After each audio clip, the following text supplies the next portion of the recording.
Au nom du Père, du Fils et du Saint-Esprit, Amen. La paix de Jésus soit dans votre maison. J'espère que vous allez bien, que vous êtes dans la paix et la joie de Jésus. Alléluia. On continue la lecture de la parole du jour, celle qui est dite dans les Saintes Messes. Donc, chapitre 8, verset 34. Je vais y arriver. Celui qui veut me suivre, qu'il porte sa croix.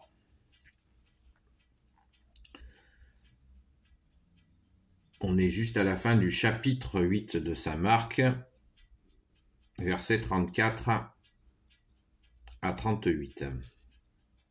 Mais il empiète un peu sur le chapitre 9. Jésus... Attendez, excusez-moi. Voilà. Jésus, tu es la lumière. Alléluia. Jésus avait appelé à lui la foule en même temps que ses disciples quand il leur dit « Si quelqu'un veut marcher derrière moi, qu'il renonce à lui-même, qu'il prenne sa croix et qu'il me suive. Oui, celui qui veut se sauver lui-même se perdra, mais celui qui se sacrifie pour moi et pour l'Évangile se sauvera.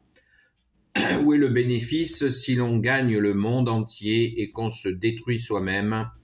Avec quoi va-t-on racheter sa propre vie ? Celui qui rougira de moi et de mes paroles au milieu de cette génération, adultère et pécheresse, le Fils de l'homme aussi rougira de lui quand il viendra dans la gloire de son Père, entouré des saints anges. »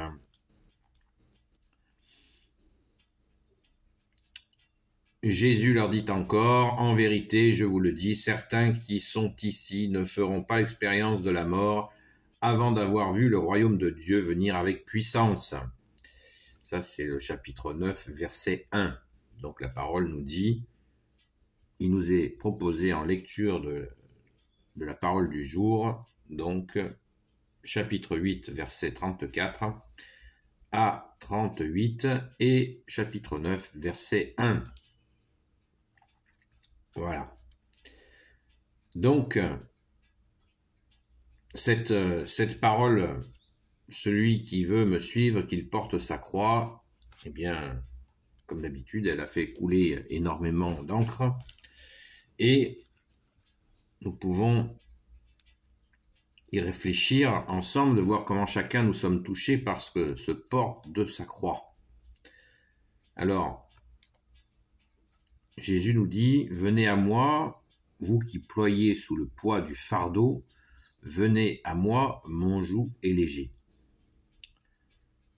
Et porter sa croix, nous devons, et il nous dit aussi donc porter notre croix. Donc, qu'est-ce que nous en déduisons? Est-ce que nous en pouvons déduire une contradiction? Certes non. Certes non. Il n'y a pas de contradiction, il y a des contradictions dans nos têtes de pécheurs, mais pas dans la parole de Jésus. Moi, c'est souvent une question que je me suis posée. Ton joug est léger, mais oui, ton joug est léger et tu nous dis de porter notre croix.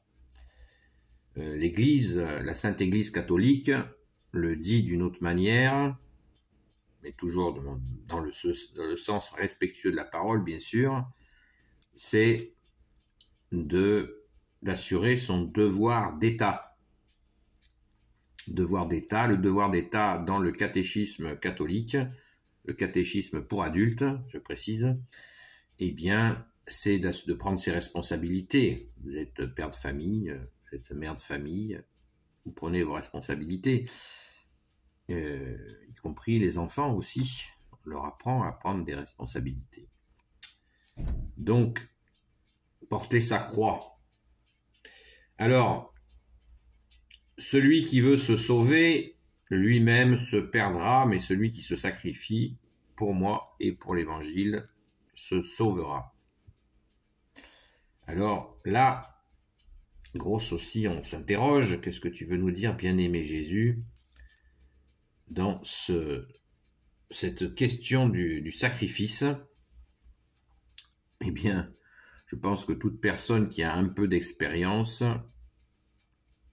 souvent le dit, il faut faire des sacrifices. Ouais, bien sûr, des sacrifices, mais il ne faut pas le faire, on devrait le dire justement dans le sens de la parole. Pour Jésus, quand on voit une situation qui est tordue, mais qui nous ferait bien plaisir, eh bien, on se dit, bah non, ça, Jésus l'a dit, il n'en est pas question. Voilà, c'est tout. C'est aussi simple que ça. Voilà, je ne vais pas là-dedans parce que Jésus ne le souhaite pas et m'a montré par sa parole que ce n'est pas bon, ce n'est pas une bonne chose. Voilà.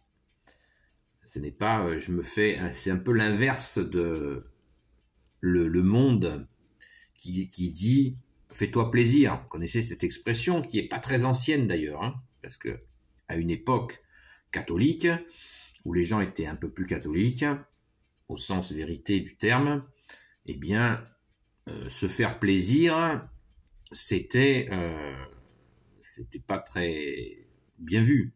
Ça se disait pas. C'est pas je me fais plaisir. Non, ça se faisait pas. Mais je pense que ça remonte, c'est assez récent, ça a quelques dizaines d'années, mais pas plus.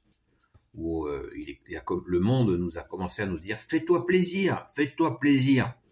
Voilà, tout ce que les conséquences et tout ça, laisse tomber, tout ça, c'est des conneries, tout ça. Juste fais-toi plaisir. On va prendre quelque chose qui va faire sauter au plafond certaines, et c'est bien normal. Mais l'exemple des clubs d'échangistes. Voilà. Les gens, ils sont en couple, avec des enfants, tranquilles, et puis un jour, ils rencontrent quelqu'un qui leur dit, on pourrait faire l'échange de nos femmes, de nos hommes, voilà. Voilà le genre de délire. Alors c'est la destruction programmée des couples. Alors certains vont dire, mais non, c'est pas ça. Non, si, c'est la destruction programmée des couples. Et voilà, c'est dramatique. Dramatique. Ah mais on s'est fait plaisir. Hein.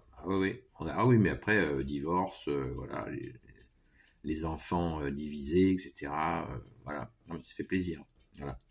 Donc, attention aux propositions du monde qui veulent nous pousser justement dans l'écoute de nos émotions, de nos sensations. Voilà. Jésus nous le dit souvent, vous avez faites marcher votre réflexion. Voilà, si Jésus nous met en garde contre l'adultère, par exemple, eh bien, c'est pour nous protéger des conséquences terribles, voilà, terribles, de destruction. Jésus nous protège. Il faut le voir comme une protection. Voilà, c'est un exemple parmi tant d'autres. Un exemple du tout loisir. Le loisir. Dans les couples, ça peut créer très vite des tensions parce que les gens ont tellement entre le travail, les questions de la maison et après si il y en a un qui part dans des loisirs ou une qui part dans les loisirs et qu'il laisse l'autre sur le côté, ça va être chaud. Hein. Ah mais je me suis fait plaisir. Voilà. On continue. Sacrifice pour moi et pour l'évangile. Donc Jésus nous parle de sacrifice pour l'évangile. Oui, l'évangile, c'est l'annonce, c'est la bonne nouvelle. L'évangile veut dire la bonne nouvelle. C'est-à-dire que nous prenons du temps pour annoncer la bonne nouvelle à tout le monde, puisque Jésus veut que tous les hommes la connaissent.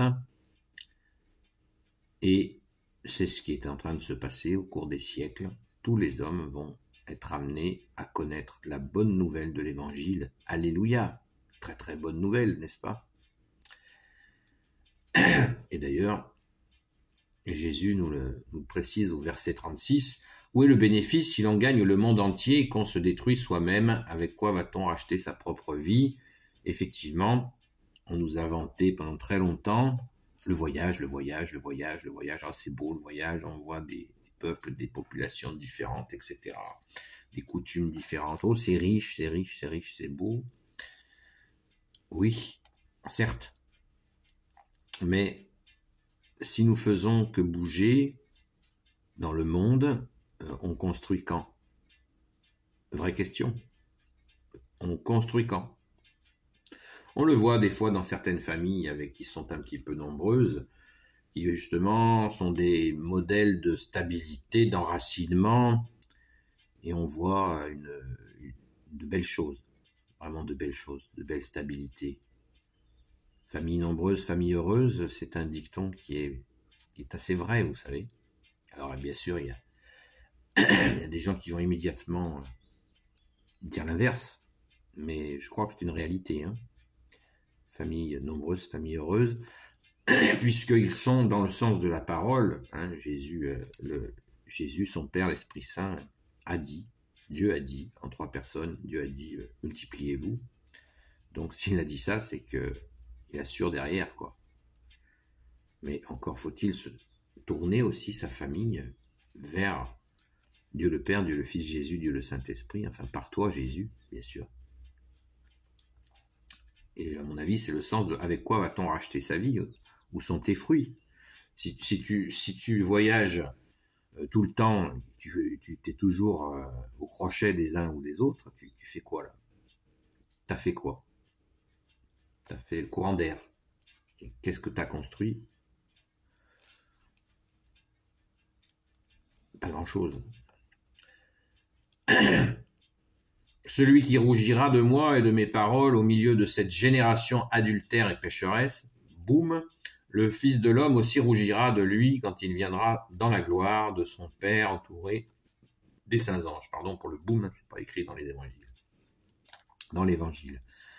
Celui qui rougira de moi et de mes paroles au milieu de cette génération adultère et pécheresse.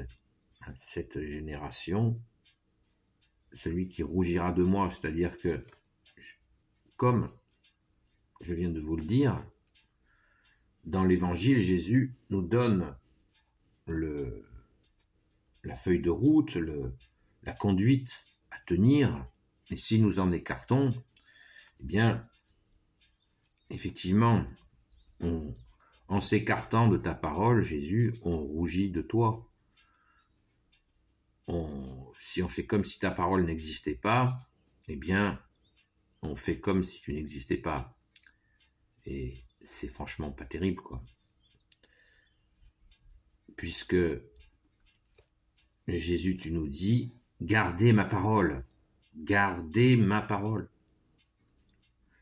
Il faut y penser à garder la parole dans nos situations de vie. On garde ta parole, Jésus, et nous pouvons prier pour garder la parole. Oh Jésus, aide-moi à garder ta parole. Voilà. Tous les enseignements. Jésus est notre seul enseignant. C'est sûr que si on dit que un tel est tel enseignant, non, on ne peut pas garder la parole, c'est difficile. Si on dit Jésus, tu es mon enseignant, et bien dans la situation, on dit je garde ma parole. C'est pas facile. C'est pas facile. Par exemple, Jésus nous dit ne te mets pas en colère. Et moi j'ai eu l'occasion dernièrement, il n'y a pas longtemps, très très peu de temps, où j'avais une bonne raison de me mettre en colère. Non, c'est pas une bonne, même avec une bonne raison, tu ne te mets pas en colère. Voilà, donc j'ai encaissé. Et j'ai donné ça à Jésus, je sais pas, on n'encaisse pas tout seul, Jésus est là, merci Jésus. Mais j'avais vraiment envie d'avoir une saine colère, parce qu'on dit souvent, oui, il y a des saintes colères, oui, mais colère, sainte colère, il y a colère quand même. Colère, Jésus il dit non. C'est tout. Non, c'est non. Non, c'est pas oui. Donc, on garde, on essaye, on fait le maximum pour garder ta parole, ô Jésus, parce que ta parole est vérité. Tu es le chemin, la vérité et la vie. Mais des fois, ça fait envie, Mais, vous voyez, c'est aussi un sacrifice. Quand on ne fait pas tout péter, c'est un sacrifice. Et on le sait en plus, on le sait, parce que quand on fait tout péter, après, qu'est-ce qu'on a? Du remords. Et oui, on a du remords, pourquoi? Parce que, on n'a pas écouté, on n'a pas gardé la parole de Jésus, qui nous a dit, non, non, tu ne te mets pas en colère. On a du remords parce que ça nous donne une vacuité, un vide. Le fait de tout faire péter, après on se sent vide, on se sent mauvais. Et on a tout fait péter. Voilà. C'est bien dommage. Et on regrette.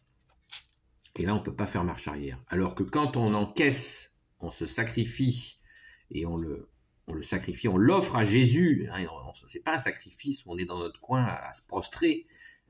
On offre à Jésus cette difficulté. D'ailleurs, les prêtres qui nous confessent le disent dans la confession. Tout ce que vous supportez, que ça participe à notre édification.